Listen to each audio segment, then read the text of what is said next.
It's you liberals who have lifted them up, Howard. Paul, you conservatives make a mistake. You can't afford to strangle hope, people. Without hope, people become dangerous. No, Howard, you liberals have let them invade our society. You give them jobs, political jobs. Paul, you missed the point. It's only the smart we move up. Ha, that makes it even worse. No, we have to move them up. If we leave a smart one in the ghetto, he might develop into a leader against us. But if we raise him up into white society, we neutralize him. He feels compelled to try to act like us. He loses his identity and his racial anger, if he has any. He becomes alien to his brothers. They realize he sold them out and they grow to him. He becomes to them and safe for us. No, thank you. In fact, in his love for the creature comforts, except for his color, he's become one of us.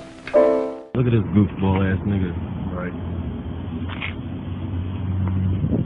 Fucking this little dirty bitches up doing. Yeah, it's a problem. You better watch how you coming, so I'm telling you. I'll lay you the fuck out, yeah. What you doing? Stamped I would. What you doing, white nigger?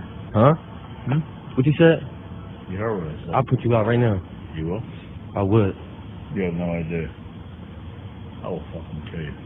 Yeah. Yeah. Fuck that.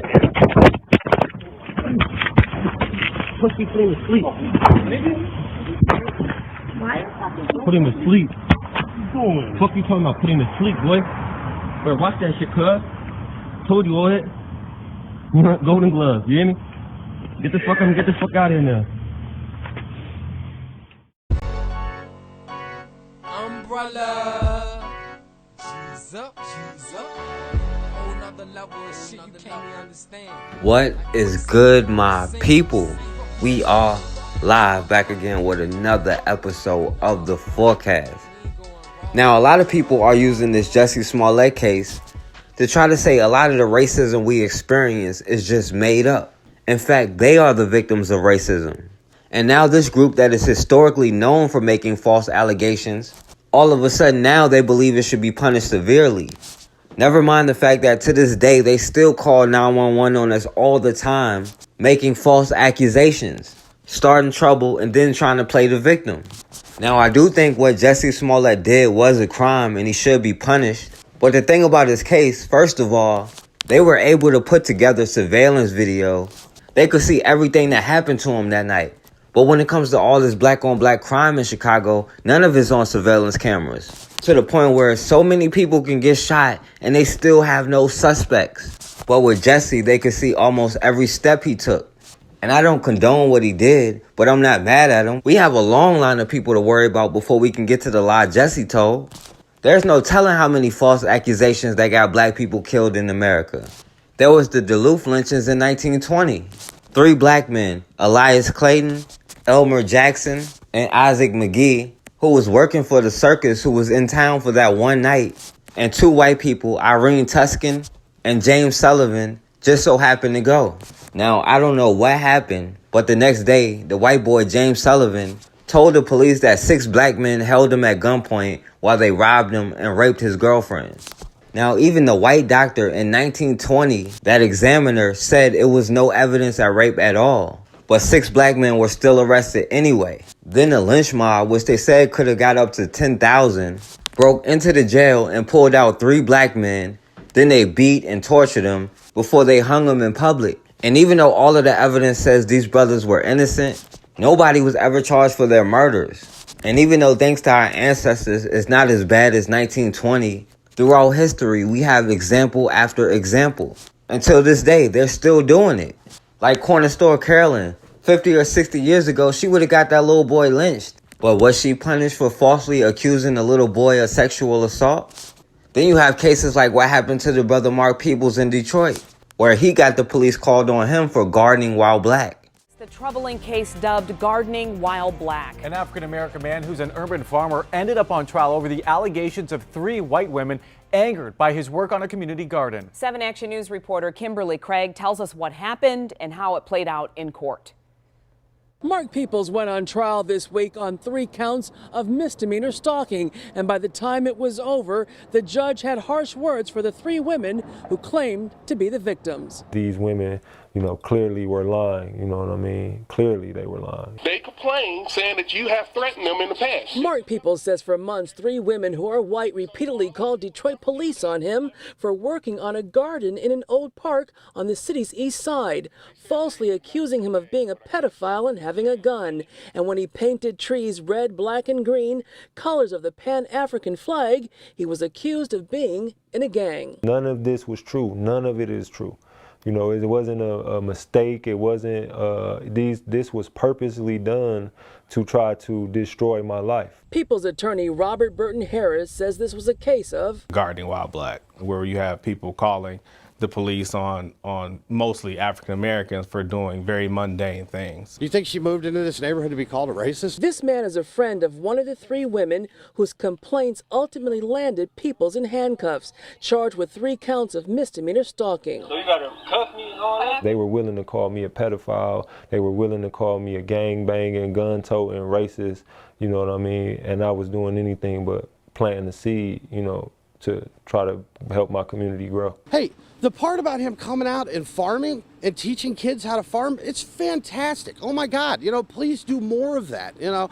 But at the same time, you can't get done digging a hole over here and teaching kids how to do it and then walk over and say, I'm gonna burn your house down and run you out of here because you're white. But when Pepples went on trial this week, 36th District Court Judge Elenise Bryant acquitted Pepples, siding with the urban farmer in a directed verdict. And she believes this was a case very much about race. It was clearly, in my opinion, that these ladies had engaged in not only harassment of Mr. Pepples, but illegal conduct towards Mr. Pepples. They just strictly thought that their so-called white privilege was going to work this time, and it didn't. Marc Pepples and his attorney say they now plan to file a civil lawsuit against the 3 women for, at the very least, defamation. Now, this brother Marc Pepples, who was just gardening and trying to teach his daughters how to grow their own food, and he committed the crime of painting some trees red, black, and green, which ended up pissing off 3 old white women. So these 3 white women, Deborah Nash, Jennifer Morris, and Martha Callahan, started to repeatedly call the police on this man every time they saw him. And after the police couldn't do anything about what they call illegal gardening, they started falsely accusing this brother of having a gun, saying he pointed it at him, accused him of being in a drive-by, and said he threatened him. And then one day when he had his kids with him, they accused him of being a pedophile. Then the police ended up arresting this man and charging him with 3 counts of stalking. The spokesman for the prosecutor's office, Maria Miller, said these women were deemed to have provided credible allegations. Luckily, the judge was a black woman who knew what was up, and she ended up dismissing the case. She said instead of him being on trial, it should have been those 3 white women, because they were the ones stalking and harassing. And they were the ones who initiated contact in the first place. Now, were these old white women charged or punished at all? No, they weren't. Now, even though most times it's just a slap on the wrist, more and more young white women are being charged with false accusations, like the white woman Kristen Rimes. Kristen Michelle Rimes, a white woman in South Carolina who claimed she was attacked by a shadowy figure who attempted to rob and sexually assault her in a Walmart parking lot, has been arrested and charged with lying to police. Rimes, 26, lied about the November 26 incident and was charged with filing a false police report and false swearing to police. An investigation found that Rimes was not even on the Walmart property that night. At the time of the incident, Rimes posted pictures complete with bruises on her cheeks and nose and a bloody cut above her eye on Facebook. Rimes also filed a police report that claims that she was assaulted by an unknown male suspect, according to a news release from police. Rimes claims the unknown man said, "Hey girl," to her before suddenly punching her in the face and dragging her from the car. She went on to say that the man dragged her from the car and assaulted her. "He started tugging on my pants," Rimes told South Carolina news site Cola Daily on November 27th. "Then I suddenly hear another guy scream, 'What's going on over there?' At that point, the guy took off. The man who yelled never came back. I just take it as an angel sent from God right at that time. I wanted to get home and get out of there," she added.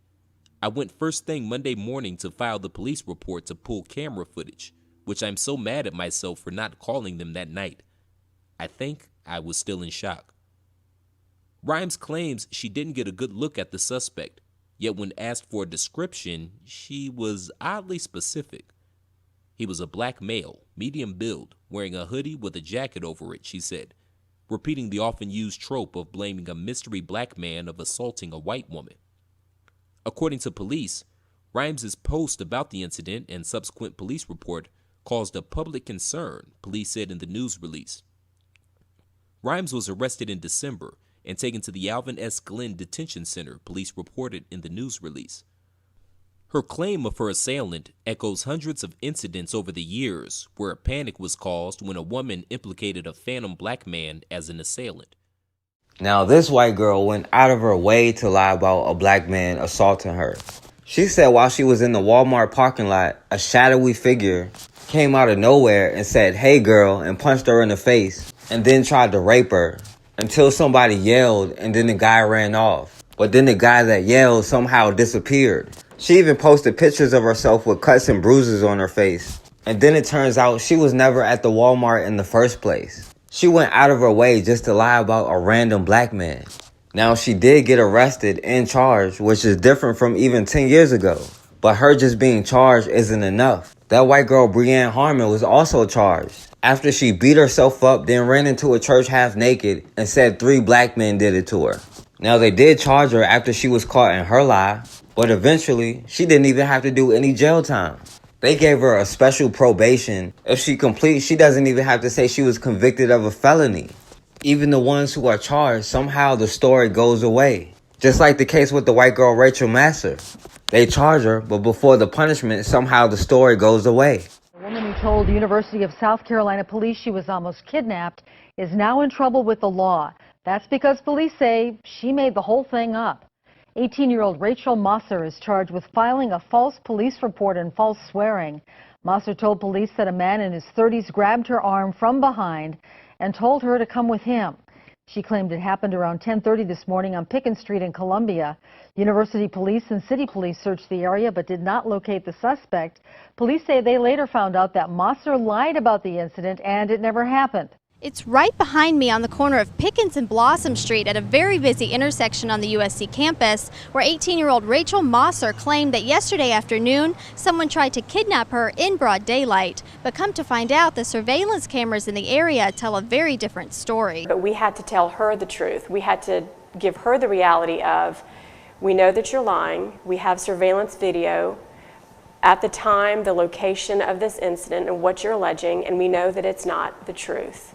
And even though it did ultimately come out that Massor was not telling the truth, there is no denying that the text alerts sent out to an estimated 70,000 USC students, parents, and alumni made people more aware of the crimes that could potentially happen on campus. I mean, it is downtown Columbia, so you never feel completely safe. So it's just, I don't know, it's a city, so this just sort of, makes it seem more real. Another thing that is very real are Massor's charges and potential punishment. Because she lied about a felony in the Code of Laws in the city of South Carolina, she faces a felony charge of it's actually called false swearing and lying to police, so filing a false police report. A charge that could land Massor behind bars for up to 5 years, or she could also be fined $1,000. So why in the world would she lie about this? That question has still not been answered, and people are left to simply speculate. I'm confused as to why she would make that up. There was a rumor that she was trying to miss a test, but that doesn't seem worth it to me. Now, this white girl made up a story about a random black man trying to kidnap her just so she can avoid a test. Now, she was charged, but it quietly went away. You don't hear anything about her being sent to jail, about her being sentenced, or any kind of punishment. And even in the rare cases where they are sent to jail, like the case with the white girl Mary Zolkowski, who made up her own story about a random black man trying to kidnap and rape her, she was charged and she was actually sentenced, but she only ended up getting 45 days. And in her case, they actually arrested a random black man. And who knows what would have happened to him 50 years ago. Now, before I worry about Jessie Smallette getting punished, first let's deal with people who lied and got people hurt or killed. Carolyn Bryant's still alive and there's no statute of limitation on murder. But that woman probably won't see another cop for the rest of her days. But the biggest difference in the sentencing gap is between white women and black men. And until sentencing is equal between white women and black men and every other group in between, then I'm going to focus on the justice for the people who look like me. And I don't have time to worry about Jessie Smallette. And at the end of the day, we are the only ones that's going to be able to get justice for us. We can't count on any other group to give us justice because they can just take it away at any time. And the only way we can get out of this situation is for us to get on code enough to do what we got to do. Because at the end of the day, we are all we got. Yo, what's up, man? How old is you? Let me get that tomorrow. How old are you? Me? Yeah. I'm 48. So why you try to tell my little sister she could come get your number and it don't tell no motherfucking body? I'm sorry, yes, brother. the fuck you did, man. Don't fucking lie I to me, apologize man. about that. I don't You know, don't brother. apologize about shit. You know she a kid. Why you turn out to fucking tell nobody? I'm sorry, brother. Ain't no fucking sorry. You in our motherfucking neighborhood, our black kids going missing. Y'all motherfuckers is trying to kidnap them. How you gonna tell a little girl not to say something to some fucking body? You can't say sorry for that shit, nigga. The fuck wrong with you? Nah, ain't no sorry. You don't tell no little girl not to say something. She fucking 13 years old. I say I'm sorry. You got kids? You got kids? Because our motherfucking black girls is missing in this motherfucking city. In Columbus, our black girls missing. Y'all know where the fuck they at? You know where the fuck the black girls is at that's missing? Because you telling little girls not to say shit. How many little girls out here that missing? Hold on. Why you telling her not to say nothing? That's my little sister. Why you telling her not to say nothing? My little sister come here every Because you know she underage, right? But y'all running stores in our motherfucking neighborhood telling our kids. You won't tell that to no little fucking white girl. Go on. He's a fucking rapist. Why are you in our country, in our city, in our motherfucking neighborhood telling our kids not that they no sorry? Can you say sorry to the little? Can you say, go on? Can you say sorry to the little kids that's missing? Huh? You can't say sorry to their ass, can you? Why they going missing? Because motherfuckers that's sick like you is giving them your number and getting them later on. Can I fucking talk? It's not that. You don't say I'm sorry when you tell a 13-year-old girl that you can talk, that they can talk to you to get your number, not to tell their fucking parents, nigga. You don't fucking say I'm sorry. Because if I grab you over this motherfucking counter right.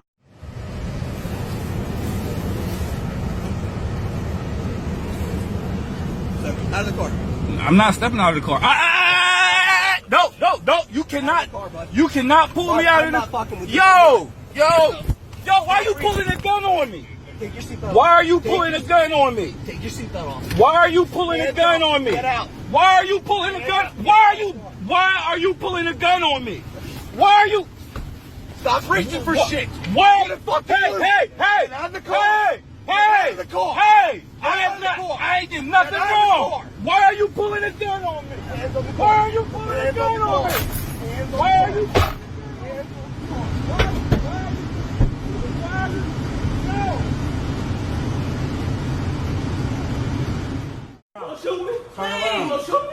I've been recording it the whole time. I've been recording it the whole time. I've been recording. I didn't do shit wrong, but come out here and go to the store. He come right here walking by. The burn people gave me the right to ask anybody. You've been standing me since I walked up in this bitch. You've been standing me since I walked up in this bitch. Man, I ain't touching you. Don't touch me, bro. Don't touch me, bro. Stop fighting, bro. Don't touch me, bro. Don't touch me, bro. Don't touch me, bro. Don't touch me, bro. I ain't touch you. I ain't did nothing to you. I ain't did nothing to you. Get on the ground. We ain't talking about getting back. Bro. Get back. Get back. Get back. Get back. Get back. He just got home. Get back. He just got home. Relax. My son just got home. Put your hand Get back. He just got home. Put your hand behind your back. My son just got home. Put your hand behind your back. Why are you even complaining? New at 10, the 911 calls from inside Schwanke Caston Jewelers as Milwaukee Bucks player John Henson stood locked outside that store. Henson says he felt racially profiled as employees called the police on him. But employees say police told them the SUV Henson was driving may have been stolen. Katie Crowther is live in Whitefish Bay to sort out all the details. Yeah, Shannon and Steve, the owner of this store, says what happened here is a big misunderstanding, and he apologized personally to John Henson. But tonight, we're getting more insight into what unfolded behind closed doors. John Henson called Schwanke Caston Jewelers last Friday. He wanted to buy his first Rolex watch. Little did he know his call was prompting a call to police. We've just had a couple suspicious phone calls lately at the store. And what were the phone calls about? They were just asking about what time we were going to close, and they just didn't sound like they were legitimate customers. In response, the store closed early that day. When Henson came by with friends, an officer in an unmarked squad car ran the dealer plates on his red SUV. They were from Coons Country Ford Lincoln, but a manager there could not determine who the car belonged to. The officer says he told the manager 4 black males exited the vehicle, to which the manager replied, "That's not our normal clientele." Henson returned to the store in his SUV Monday. The officer told us if they came back, we're supposed to call again. Okay. They're at our front door now, and we're not letting them in. I am hiding in the office. I don't want them to see me out there. We're pretending like we're closed.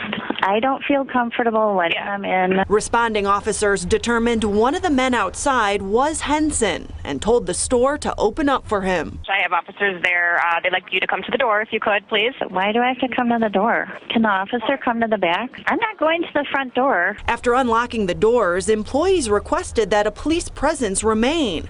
The officer says, "I refused to stay in the store while he shopped." And part of Henson's contract with the Bucks is to get a vehicle from a local dealer.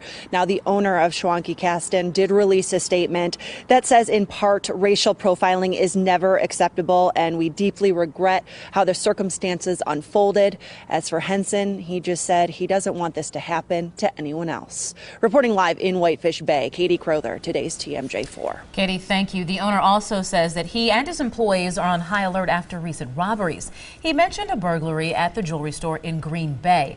As far as the Whitefish Bay store, we found out the last time the police were called was in July for a suspicious car driving down the alley. Fashion may be about taking risks, but tonight another luxury brand is facing backlash for taking it too far. Burberry under fire for showcasing a hoodie at London Fashion Week, called out by one of its own models, writing, "Suicide is not fashion. It is beyond me how you could let a look resembling a noose hanging from a neck out on the runway." Adding, "Let's not forget about the horrifying history of lynching either." Burberry says the design was inspired by a nautical theme, but now realizes it was insensitive. The company apologized and removed the product and all images that featured it. There is some anger over a 5th grade field trip. Students were told to pick cotton and sing slave songs. One mom is upset because it is the middle of Black History Month and says it trivializes slavery. But as Fox 46 investigator Matt Grant explains, the district says it has nothing to do with that. I like it when you pick like that. I like it when you feel your side. I like it when you don't talk about make fun. South Carolina 5th graders told to sing while picking cotton in a field. I'm livid right now. In the middle of Black History Month. I'm African American and my ancestors picked cotton. Why would I want my son to pick cotton and think it's fun? This cell phone video shot by a teacher was sent to parents. Okay. And brought this mom to tears. I think it's making a mockery. A mockery of what? A mockery of slavery, a mockery of what our people went through. Jessica Blanchard's 10-year-old son Jamari says he didn't understand what he was singing. Nor did teachers explain how cotton fields were harvested by African American slaves. Did they talk about how slaves used to pick cotton? No. A permission slip sent to parents does mention picking cotton as part of a history lesson, not on slavery, but the Great Depression. For 15 years, Rock Hill 5th graders have been coming to the Carroll School, which was built in 1929 by and for African Americans. It now serves as a teaching center for African American history during the Great Depression and is run by Rock Hill Schools. The district calls this, quote, a unique learning opportunity that promotes understanding about our past and helps students make real-life connections. They thought it was funny. Jamari says picking cotton was part of a game. He thought it was fun. It was a contest. Whoever picked the least amount of cotton had to hold the big sack called Big Mama. There is no race. The kids go out there and they pick, And this, the Big Mama concept is just it's humor. 81-year-old Wally Cathcart is an instructor here at the Carroll School, where he was also a student in 1943. The son of sharecroppers, this former cotton farmer now shows kids what he and his parents had to do to survive. We need innovation in the educational system, not just lecturing children, sitting up in a classroom. School officials say they correct children if they mention slavery, saying this is about the Great Depression. Cathcart calls the lesson living history. What do you say to people who find this offensive and say that this trivializes slavery? I certainly love to answer that question because I deal with this issue all the time. One of the problems when it comes to African American people is that they fail to understand history in its proper context, and because of that, we're at a disadvantage today. I asked why they skip over the history of slaves being forced to pick cotton. That's when district spokesman Michael Frost stopped the interview. What did you want to say? Matt, that is not the topic of this interview. The interview is about the Great Depression. We have provided you documentation to provide that resource. You can continue the interview, but we're not going to go off script. Do you understand? This interview's over. We're done. I don't think they should have anyone picking cotton. As for Blanchard and her son, both support the Carroll School and its mission, but say this history lesson goes too far. I think it's misguided and maybe ignorance on their part. In Rock Hill, South Carolina, Matt Grant, Fox 46, Charlotte. Now, our story got results before it even aired tonight. The mom says top leaders at Rock Hill schools called her to personally apologize. They say the program meant well and pledged to work with her to make changes to ensure that it is not offensive to anyone. Fallout over a field trip. A couple says their child came home with horror stories after she and some other students were called racial slurs and chased through the woods. I'm Irene O'Connor. And I'm Eric Parker. This was all part of a slavery reenactment, but the family says it crossed the line. They filed a complaint with the school. Channel 3 Eyewitness News reporter Matt McFarland is live with all the details. Matt? Good morning. Well, this all goes back to a field trip from the Hartford Magnet Trinity College Academy to a place called Nature's Campus in Massachusetts.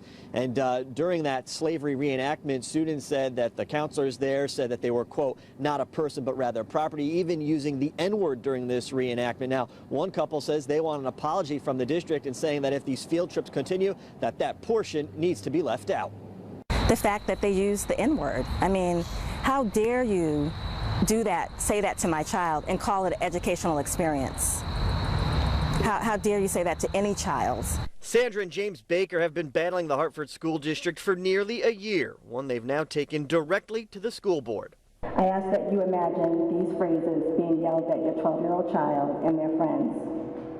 Bring those to the house over there. The Bakers filed a complaint with the school board over a field trip last year to Nature's Classroom in Massachusetts. At the time, their daughter was a 7th grader at the Hartford Magnet Trinity College Academy. The couple says on the third night of a 4-day trip, there was a slavery reenactment. They say their daughter and her classmates had to pretend to be on a slave ship, pick cotton, along with pretending the instructors were their masters. The couple adds the program told the students they didn't have to participate in the Underground Railroad segment, but only told them 30 minutes before it was to start. Sandra Baker says they filed complaints with the State Department of Education, the Human Rights Commission, and the Office of Civil Rights. It's a town of people of color. Really? You could not, I mean, Hartford, you could not see that something was wrong with this? Now, the Bakers tell us their daughter no longer goes to school here. We did contact a spokesperson with the school district, but we were told that they would not be commenting on a pending lawsuit. Also, we reached out to Nature's Classroom to see if they would talk to us about that program, that Underground Railroad and the slavery reenactment, and we haven't heard back from them. Racist field trip I have ever been on in my fucking life. They took us to a fucking cotton processing place. And there was a big ass cotton field out in the middle of fucking Raymond, Alabama, in the south of Montgomery County. We went there, and me and 28 other little nigglets in Miss Harper's 3rd grade classroom, they took our asses out there in the middle of the fucking August heat and said, hey, y'all, they gave us bags and shit, like little cute little plastic bags. With a cotton puff person with a smile on his face, and they're like, "Hey, y'all go out there, have fun, pick as much cotton as you want." And so my stupid ass went. You know, I went. My mama signed off on it and didn't think about it, and I went to the fucking field trip. Out there in the field, just having a good old time. We were singing songs and shit in the middle of the motherfucking field, picking goddamn cotton in the middle of the fucking heat. And then, you know, I'm thinking, because it's a field trip, they told us you can pick as much as you want. Hey, you get to keep the fucking cotton. You can keep it. So I was like, yeah, I'm going to keep it. And we go to get back on the bus. They're like, all right, kids, turn your bags in. And they take our asses inside and took all the damn cotton that we had and then told us to get back on the fucking bus. So me being a little rebel, I took a handful of cotton, stuffed it in my pocket, and went home. Then my mama came when she was doing laundry the next night. She was like, what the fuck, is this cotton in your back pocket? I was like, yeah, where the hell did you get unprocessed raw cotton from? Well, yesterday on that field trip, they took us to a cotton processing plant, and we got to pick cotton all day long. My mama came to the school, and I swear to God, that shit went down. She locked this woman in a room like, how dare you jive-ass motherfuckers take my kids and all these other ashy little Negroes to a fucking cotton field in the middle of the summer. You fucking soulless bitch. She fucking checked me out of school. I didn't go to school for 3 days behind that shit. She said, I don't want to have to look at that bitch. She was pissed at everybody. Yes, that was the most racist shit I've ever gone through in my life. I didn't even understand what was wrong until the next year. I didn't even understand. I just thought we were just going to go have some fun in the field. At the Okeechobee labor camp, while families were preparing to move north, there was still some work in the bean fields. Children, as usual, were left to fend for themselves. Jerome, how old are you? 9. 9? Do you go to school? Yes. Where do you go to school, Jerome? At the Okeechobee Elementary School. I see. What is your sister's name? Lois. That's Lois. And what are your other sisters' names? Catherine and Beulah. Catherine and Beulah. What happened to your foot, Jerome? Dig a nail in out there by the wash house. So you drove a nail in out by the wash house. What did your mother do for that? She put some alcohol on it. Where do you sleep, Jerome? In this bed. You have this big bed? Yes.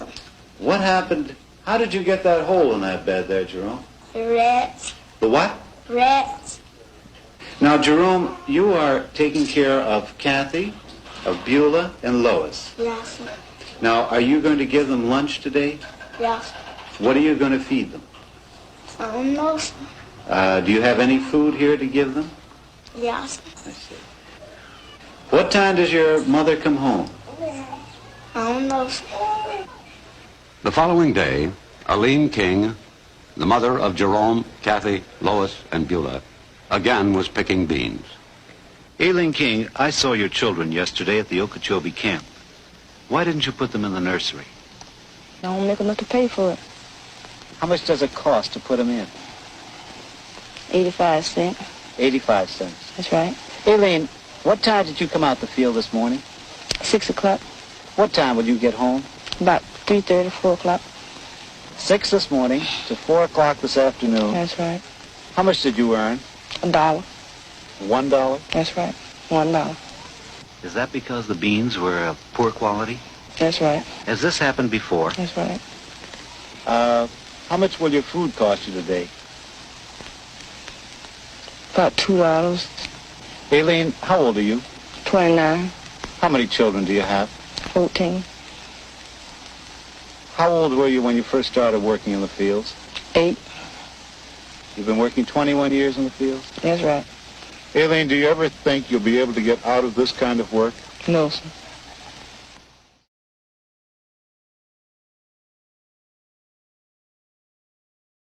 All right, and we back on the forecast. Now, as a community, we have to get back into the mindset of protecting each other. The dominant society gets a lot of its power by staying on code. They understand the importance of separating the men from the women and children. A lot of their strength comes from attacking black men in groups or with weapons. And then they try to go after unprotected targets like the elderly, the children, and people who can't defend themselves. And they don't care if it's a woman that's pregnant, because they are just as brutal, if not more, with pregnant women. They didn't show them any mercy. In fact, they were seen as a threat too, because there's no telling what that baby would grow up to be or do. And as black men, ever since slavery, we haven't really held up our end of protecting our women and children. They could literally come into our homes anytime they felt like it and take our wives or our children at any time to be raped if they didn't just do it right in front of you. There's no way you should ever let that happen. But that was the real rape culture in America. And they didn't care if a woman was pregnant. They would still work her, beat her, torture her, rape her, and then after that, sell her children away. Then after slavery, they became even more brutal, especially the pregnant women. As brutal as they were during slavery, when they wanted black women to get pregnant so they can produce more slaves. Once chattel slavery ended, a pregnant black woman was seen as a threat. And after Reconstruction, not only were many black men hung, a lot of black women were tortured and hung too. And now today they might want to pass anti-lynching bills. But 100 years ago, you had cases like the sister Mary Turner. In 1918, a 21-year-old woman who was 9 months pregnant vowed to get justice for her husband who was just lynched. Now, a black woman who dared to stand up to white supremacists in the white supremacy structure pissed off a lot of white people. Even though this woman was 9 months pregnant, a mob attacked her, tied her up upside down, poured gasoline and oil on her, and then set her on fire. Somehow she lived through all of that, so then they slit her body open, and her unborn baby fell on the ground.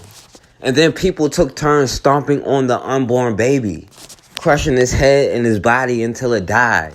Then after that, they shot Mary Turner around 200 times, and then after that started mutilating her body. They would literally use our body parts as souvenirs, and many times take a picture with the body to make a postcard out of it. Then in 1946, another black woman, Dorothy Malcolm, who was 7 months pregnant, they also slit her body open and took out her unborn child. A new report we covered here on Democracy Now! Called Lynching in America has brought the legacy of racial terror back into the public conversation.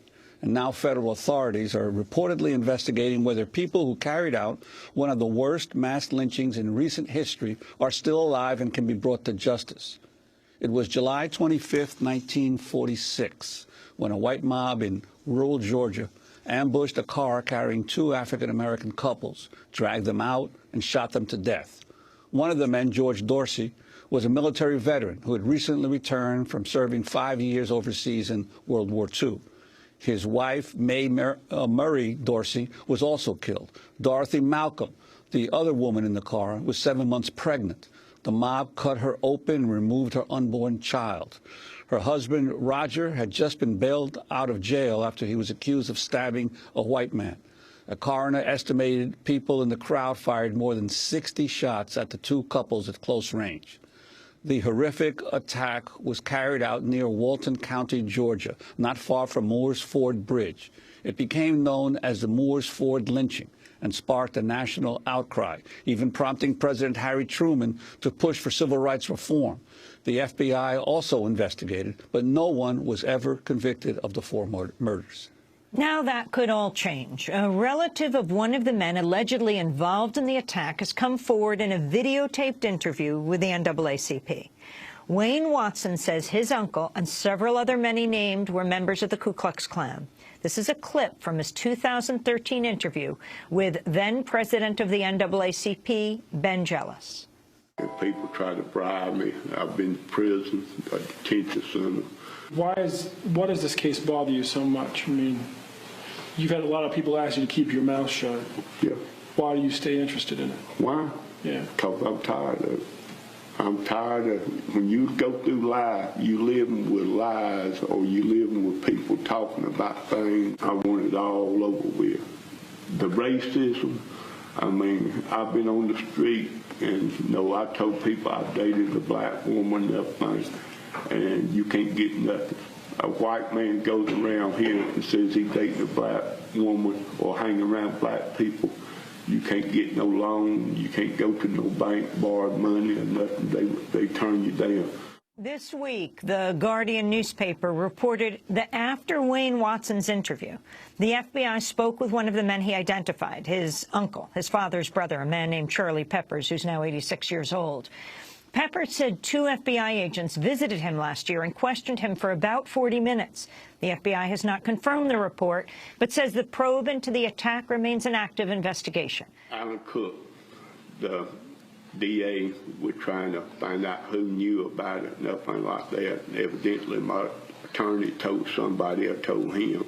Because next thing I know, everybody in Walden County knew I was the one that knew about the KKK, who's alive.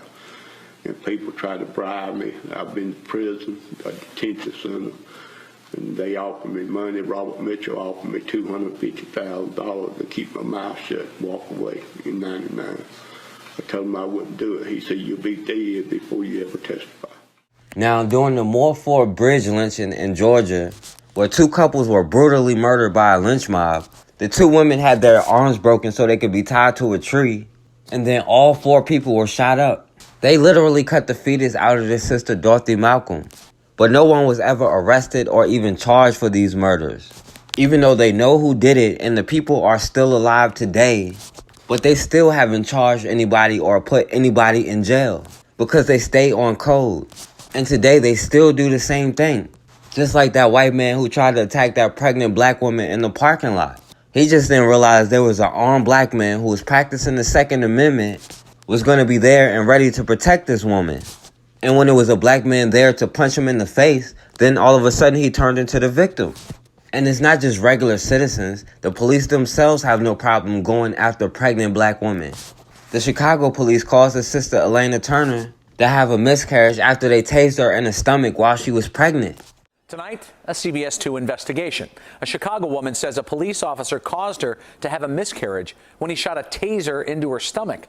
The incident happened in front of her children, who were frightened and crying. As Dave Savini reports, the officer has a troubled past, including being suspended. I was screaming for my life. Elena Turner's fear directed at a police officer. My both hands are like this, and I hear the taser. She says it began in 2013 when police were going to wrongly tow her fiance's van. The officer behind this incident, Patrick Kelly, who has a lengthy list of complaints against him. She says Kelly went for his taser after she asked if she could get her child's car seat out of the van. She says Kelly yelled out the words, taser, taser, taser, before deploying it. And as I hear that, I look down and I have a taser in my belly. Then I get 2 more in my arm. The 32-year-old, who's never been convicted of anything in her life, says she collapsed on the ground as Kelly stood over her and continued to activate the taser, sending jolt after jolt into her body. And he continued to do that for at least maybe about 2 minutes of me on the ground while my children is on the porch watching this whole situation. Elena Turner was pregnant. And you had a miscarriage? Yes, a couple days later. Patrick, we just want to talk to you. Call my attorney. She's making an allegation that you used excessive force. This is an officer who's had more than 20 complaints by citizens over the years. Jeffrey Granich, Turner's attorney, says despite her complaint, IPRA failed to question Kelly about this for 2 years. Not until a federal lawsuit was filed. Officer Kelly, I think right now, is pretty much the poster child for what's wrong with the Chicago police, what's wrong with IPRA, what's wrong with accountability within the Chicago police. I need to ask you some questions about that night. As the 2 investigators first reported, Kelly is now under investigation for another case, the 2010 near-fatal shooting of his friend Mike Laporta. It happened at Kelly's house with Kelly's gun after a night of heavy drinking. Kelly was disciplined for not securing his gun and for swinging at a responding female police sergeant. Can we talk about Laporta with you? The police have reopened the case. He served a 2-month suspension for the Laporta case and went right back to work on the streets in the police district where Elena Turner lives. Are you frustrated that this officer remains on the street? Yes, it really makes me mad, and I don't think that he should be allowed to do this to anybody else. Attorney Jeff Granich is suing the city and Officer Pat Kelly in federal court. A spokesperson for the Independent Police Review Authority says its investigation into Turner's case against Kelly is expected to be completed soon and that they have changed the way IPRA manages cases to ensure quality and timeliness for all investigations. Officer Kelly has been ordered by a judge to be deposed again in the Laporta civil case within the next 30 days. Originally, Kelly claimed that Laporta shot himself, but police have reopened that case. Now, the police were there to tow her boyfriend's car, which she had nothing to do with. She just wanted to get her baby seat out of the car. And when she asked to get the baby seat, The cop, Patrick Kelly, ended up tasing her, hitting her right in the stomach. He said even after she was down, he stood over top of her, still tasing her, in front of her kids and everything. Now this cop, who was the one who had the history, with over 20 complaints already filed against him, and already being investigated for another shooting that happened at his house, while this woman who has never been in trouble, but the police refused to even look into it for 2 years, until a lawsuit forced them to say they were going to look into it. And even though he caused this woman to have a miscarriage for no particular reason, they justified it, and of course he's right back on the force.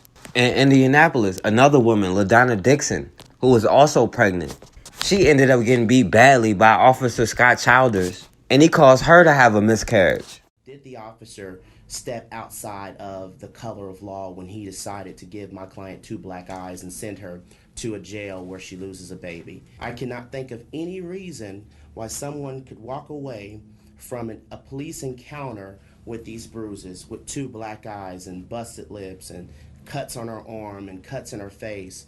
I can't see any reason why this would occur. Indianapolis woman is suing the city for police brutality, and today she's speaking out about the arrest made more than a year ago. She talked with our crime beat reporter Steve Jefferson, who now joins us live. Steve, what'd she say? Well, Scott, I just met with her and her attorney here at her attorney's office on North Shadeland Avenue. They have made it quite clear they are seeking punitive damages against the officer and the Metropolitan Police Department.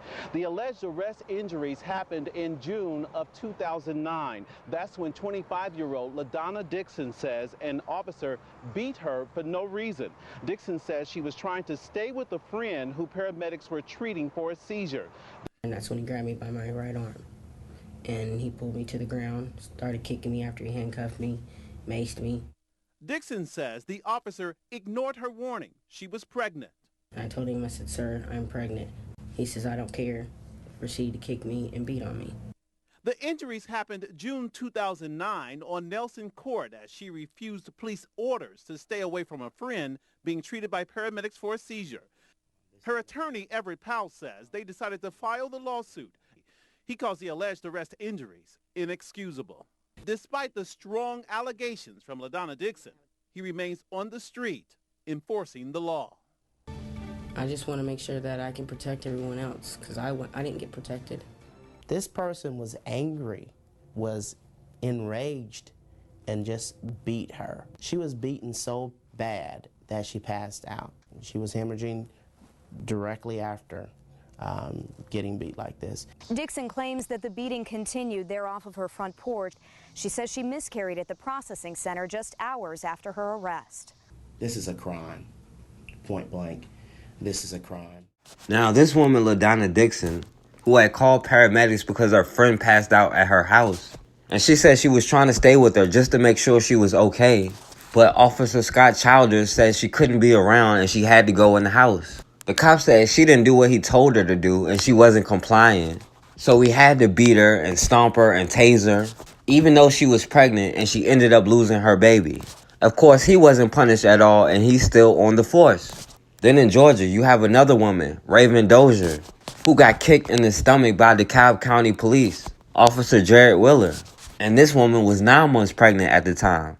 A woman tells us a DeKalb County police officer kicked her when she was almost 9 months pregnant. And now we learn that officer is under investigation. Investigative reporter Jody Fleischer is in DeKalb County with how this happened and questions about how the department handled it. Justin, Raven Dozier told me she wasn't even involved in the original call for police. It was a child custody issue involving her brother. But she was there trying to help calm him down. And when officers tased him, she started crying. After all, she was nearly 9 months pregnant. 4-month-old Levi is now a happy, healthy little boy, but his parents worried that wouldn't be the case because of what happened 2 weeks before he was born. It was scary. I was shocked. Raven Dozier was at her grandmother's house watching her brother argue with police. She was crying and questioning why they tased him. Suddenly, she was on the ground. He really just didn't want me asking him any questions. When I did question him, that's when he kicked me. A kick so hard it bruised Dozier's stomach. She had an emergency C-section 2 weeks later when doctors realized Levi had defecated in the womb. In his report, Officer Jared Wheeler described it as a front push kick to the abdomen, as he was taught to do at the academy. It's supposed to be used, for forcing entry into a door or something like that. What kind of a human being kicks a pregnant woman? Dozier's attorney was even more shocked when he saw what happened with her complaint to the DeKalb Police Department. No investigation at all, and 5 supervisors, including internal affairs, said Wheeler's actions met policy. They're showing that there is an ongoing pattern and practice of attempting to clear officers of clearly illegal, unconstitutional, and improper conduct. Wheeler's report says Dozier was coming toward him in an aggressive manner, that it was very dark and she had a large shirt and he couldn't tell she was pregnant. But jail workers noticed right away and refused to take her on an obstruction charge, which prosecutors have now dropped. I believe that something should be done. Men go to jail every day for hitting women, and it's not okay just because he's a police officer. We checked the records here at the police department and found 2 other use of force complaints against that same officer. In all 3 complaints, the victim was not the main focus of the original police investigation. And in all 3 cases, the officer faced no punishment, but he could now. He was not, he had no reason to do that.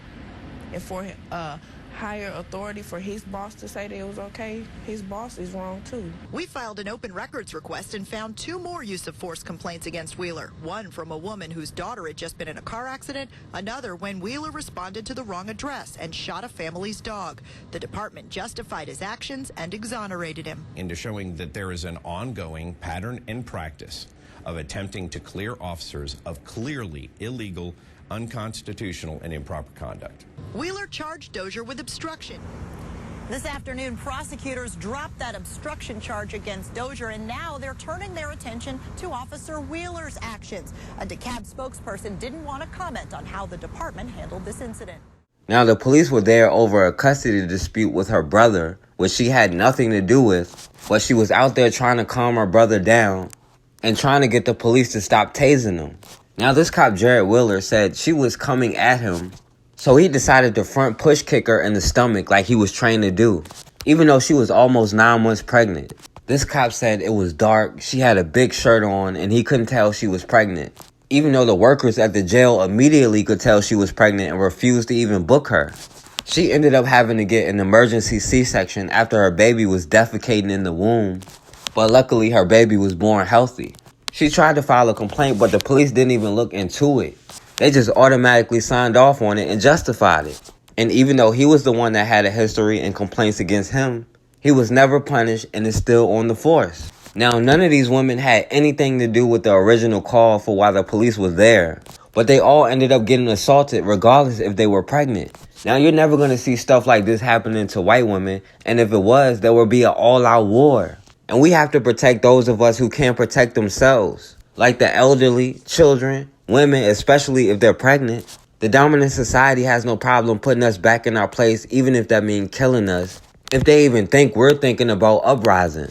And if we can't put aside our differences to even protect our unborn children, especially after the history that we have had, then the same thing is going to continue to happen. Yeah, they have their differences, but they know how to put aside their differences when it comes to us. They're no longer French American or German American or English American.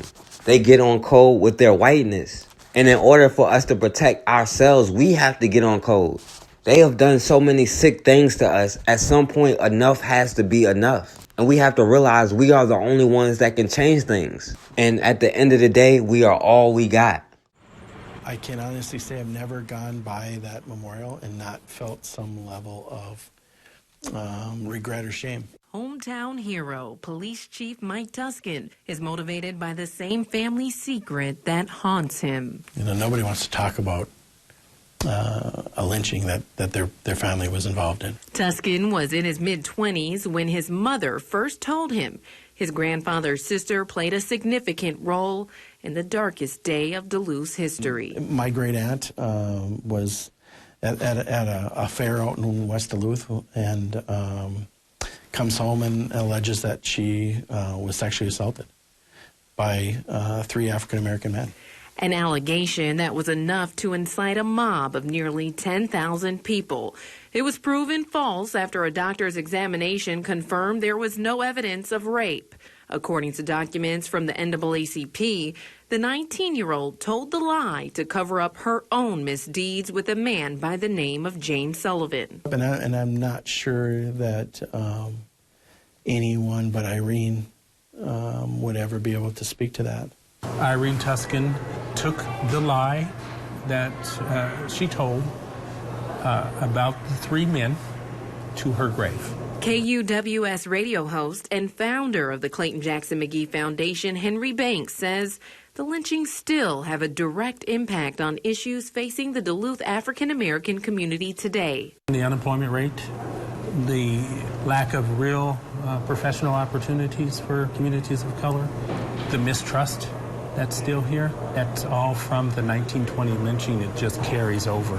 Problems Chief Tusken acknowledges and takes seriously. That's part of the reason that when I became chief, we changed our mission statement.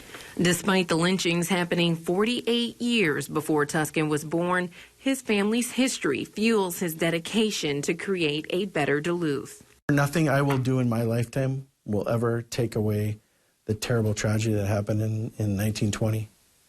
But what I can do is live my life well, use this role as a leader to ensure that we have the best police department and that I am advocating for every single person in this community. And that will be my history. That will be my chapter that I write. My family, my southern wing of my family is, I think, typical. The first one I decided to go as a law student to Howard University. My Little Rock, Arkansas grandmother's proposition was you can go and teach them, but you can't be a fellow student with them. You can't be a fellow student with them. And it so upset her that she sort of, to stop me from going and ruining my life. She said the only whites that do this with blacks do it in the end because of lust.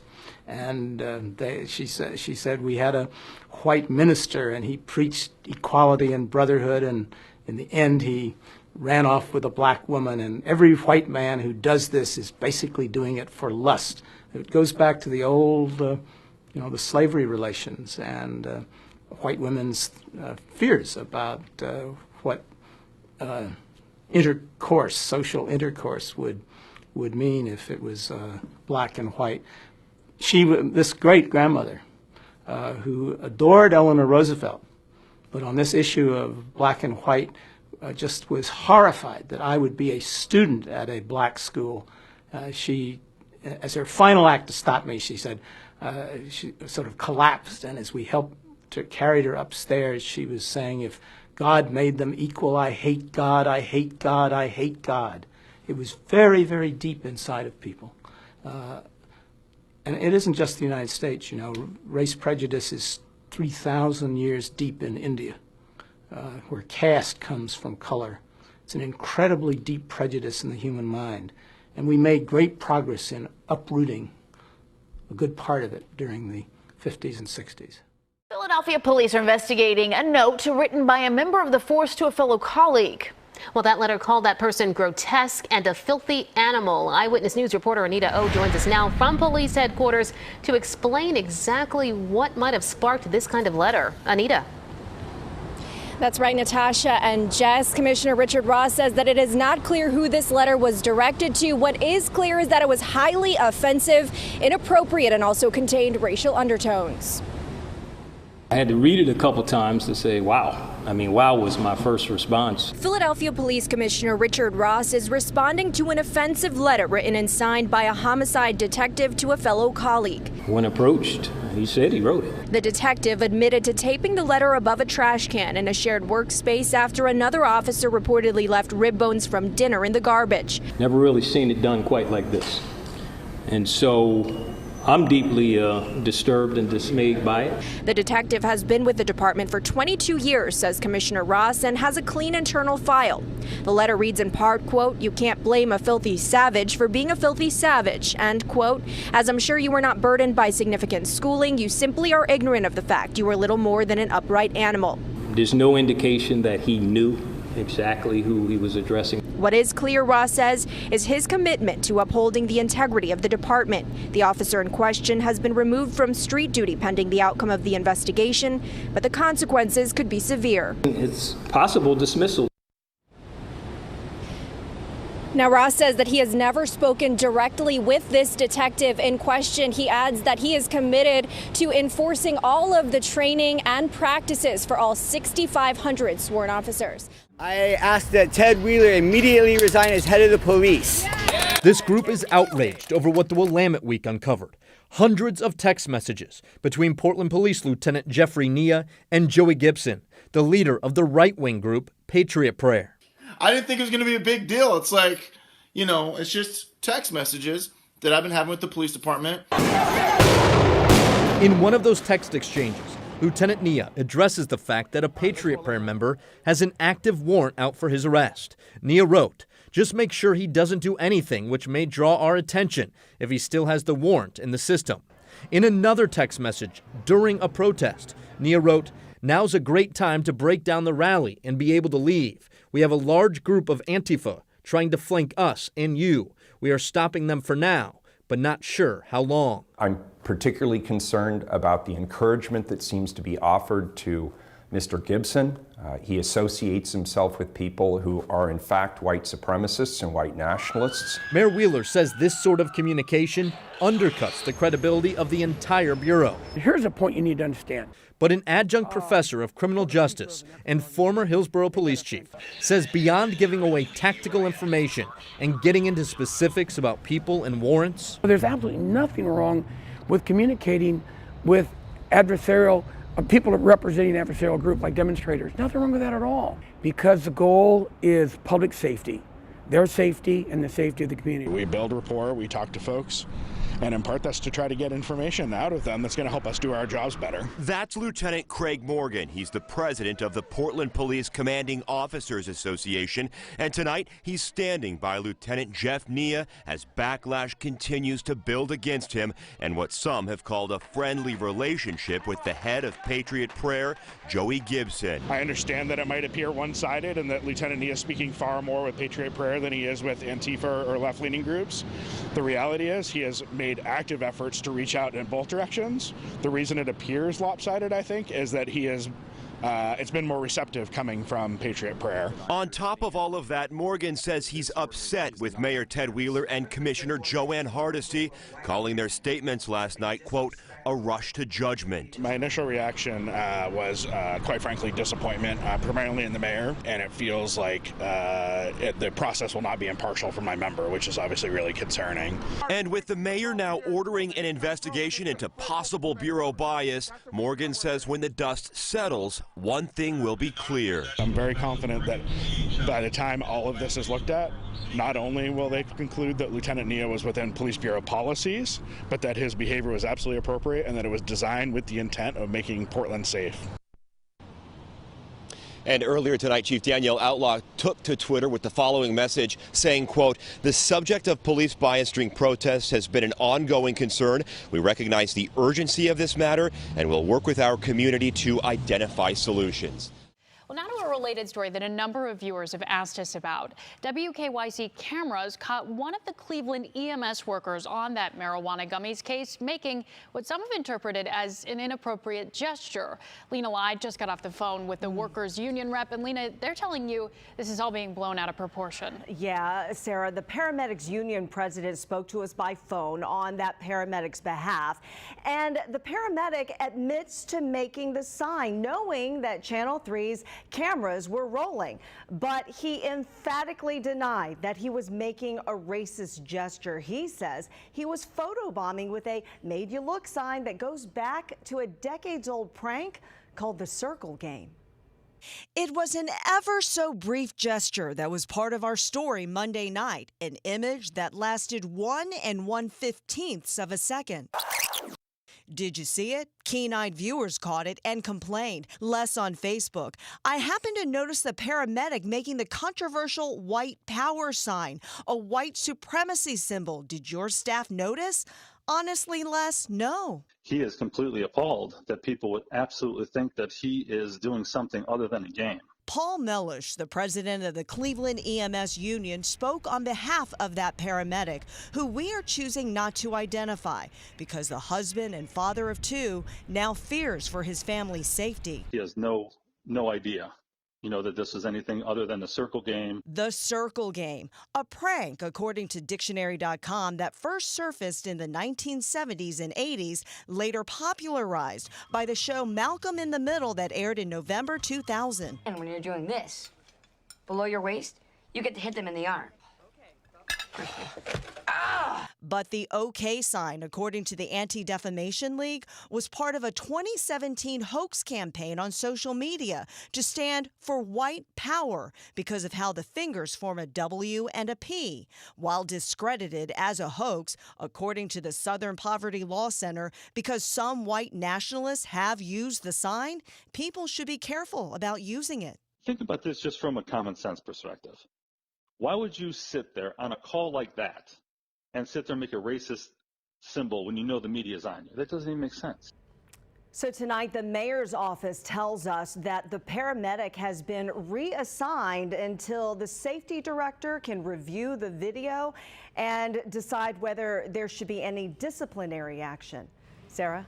All right, Lena, I have to admit I wasn't familiar with the symbol, but thanks for clearing it up for all of us. Racist comments reportedly made by a local first responder could put the community he serves in danger. Funding for the Jeb Stuart Volunteer Rescue Squad is now in question. 10 News reporter Tommy Lopez joins us with details of the investigation that's now getting national attention. Tommy. Yeah, we're talking about Alex McNabb. He's an EMT with the Jeb Stuart Volunteer Rescue Squad. He's on unpaid leave right now as the Virginia Department of Health investigates his conduct. Reports from CNN and the Huffington Post took excerpts from him while on a white supremacist podcast, which he frequently co-hosts. He uses his real name on the show, but made these comments in question while in character. He's used multiple slurs for black people, and in this segment in 2016, he jokes about a mostly black apartment complex where he frequently responds. Complex is noted for large groups of people from all over Africa and West Africa. Funny how they self-segregate. It's jokingly referred to as Ebola Alley by the crew that regularly works there, as there's so many sick people coming in and out of there. McNabb also told a story where his character mistreated a black child while drawing blood. He says the comments are a work of fiction, a comedy sketch, satire. He told the Huffington Post he doesn't discriminate when working with patients. There's no indication that McNabb mistreated anyone in his care. He didn't comment to 10 News. Patrick County Board of Supervisors Chairman Locke Boyce wants him fired. I was absolutely disgusted and flabbergasted that in the first place, this guy has been working in healthcare for a period of years. This person has no place in healthcare delivery with those kind of views. He's reprehensible.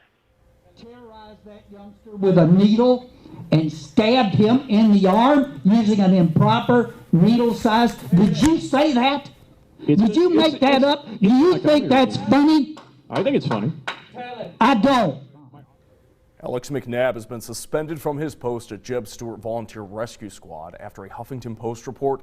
They found that McNabb made racist comments on a white supremacist podcast. Now, we streamed this meeting live tonight on our WFXR News app and on Facebook. McNabb calling all of this off-duty comedy, saying his free speech is under attack. Did you say as winter approaches, hey, I got the floor, buddy. Go ahead, get mad, dude. As winter approaches, the animals go into hibernation and the ridiculousness of the 911 calls goes down. Right now, people are laughing right now at this somewhere. Yeah, I don't see them. I've been called a neo-Nazi and a racist and all this other stuff. There's no proof I'm a neo-Nazi. There's been a smear campaign against me by the Huffington Post. The board brought up a resolution, but they did not get support to cut county funding to Jeb Stuart Volunteer Squad. They did, however, unanimously pass a resolution to publicly condemn racist ideology. The rescue squad issued a statement recently saying McNabb has been suspended without pay from his part-time position. Jackson couple is outraged after they say Ridgeland police officers threatened their 6-year-old with a gun during a search Friday. Paul and Angela Thompson Roby say Ridgeland police officers arrived in an unmarked car at a home on Brisbane Lane looking for 23-year-old Carnegie Gray. Gray is Angela Roby's brother. The home belongs to her mother, Olivia Gray. The Robys say officers pointed their weapons at their child, who is special needs. Ridgeland PD Lieutenant John Neal says Gray was charged with contempt of court for failure to appear on a paraphernalia charge from 2012. He says during the arrest, Gray resisted Hinds County deputies and Ridgeland police. My son was telling the police officers to stop, not to do that. Please don't hurt his uncle. And that's when the guns were drawn on him. And my mother was telling him, hey, please don't point your gun at my grandbaby. Please don't do that. The Robys have contacted the FBI and the Attorney General's office. Ridgeland police say they have not filed a complaint with their department. The mother of a 6-year-old that claims Raleigh police pulled a gun on him held a news conference just moments ago. This comes just hours after Raleigh police released a body cam video of that incident. The police department says it doesn't support the version of events that LaDonna Clark described to the city council last week. We'll hear from her in just a moment, but first we want to show you those body cam videos. CBS 17's Michael Hyland spent today going through all of it. Michael, what have you found? Now, LaDonna Clark went to city leaders frustrated about what her son and her parents went through during this search. But in these videos you're about to see, the Raleigh police say it shows they acted appropriately. This is body camera video we're seeing for the first time. Raleigh police searching a home in November on Friar Tuck Road. They wanted to find a man named Brian Clark, who they believed used a gun when he robbed an AT&T store. Clark was not at the home at the time, but several relatives were. LaDonna Clark said police knew that, but still came here and pointed guns at her 6-year-old son, Aiden, during the search. This is what she recently told City Council. On a 35-degree and rainy night, my son with autism was forced out of the home with military-style rifles aimed at him and made to sit on the cold, wet ground for over an hour by RPD SWAT. RPD released 8 body camera videos Friday taken at multiple angles, plus a 40-minute edited version. The officers brought an armored truck to the home and first called the people inside to let them know they'd arrived. Raleigh Police Department, keep them outside. A man living in the home comes out first. Then a few minutes later, his wife and her grandson, Aiden. This officer turns away as they walk out. But from this angle, you see them exit as well. Once they're out, the officers approach the home. Raleigh Police Department SWAT team! Anybody else inside? While they have their guns drawn, no one is inside the home during this. About 20 minutes after Mr. Clark first leaves his home, police say they can return. Yeah, they can sit on the couch. Raleigh police say they asked a court to authorize releasing these videos because they do not show officers pointing their guns at the Clarks and saying the officers followed the law and policies. You will not deceive or bamboozle the public by releasing carefully crafted video that shows you going into the household, however refusing to show the video of my son and my mother, as well as my father. This was one of the most controversial broadcasts of the 1968 season. It drew awards and protests in equal measure. Here is its key scene.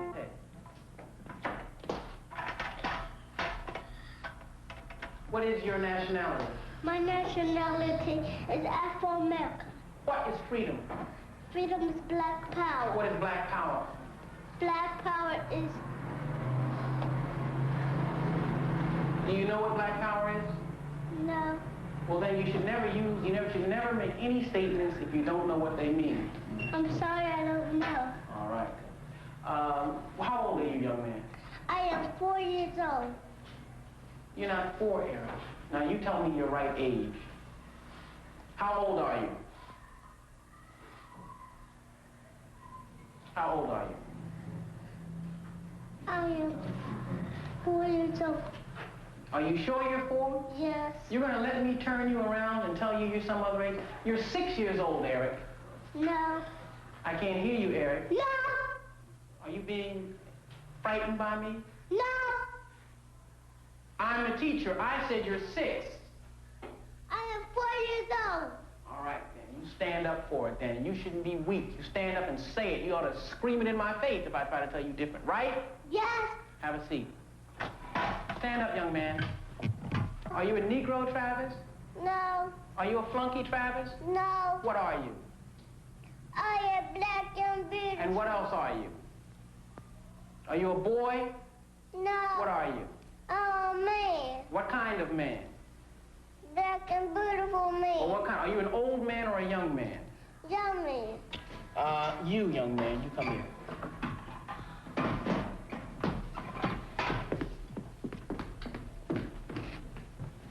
You're a Negro. No.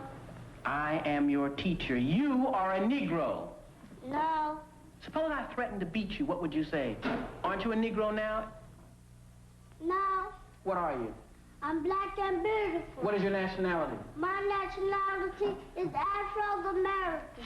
Suppose I had some money in my pocket. Suppose I gave you $1 to say that you're an American Negro. This is money now. Money talks. Money talks. This $1. And if you don't say it, you don't get it. You're an American Negro, aren't you? No. You won't have any money. You know you need money, don't you? Yeah. You need money to live, don't you? Yes. All right. All you have to say, Leon, is that you're an American Negro. Aren't you an American Negro? Are you an American Negro? No. What are you? I'm black and beautiful. What's your nationality? My nationality is Afro-American. Very good, man. Keep it up. Go sit down. You had to think about that a minute, didn't you? Yeah. All right. All right, everybody. What is your nationality? My nationality is Afro-American.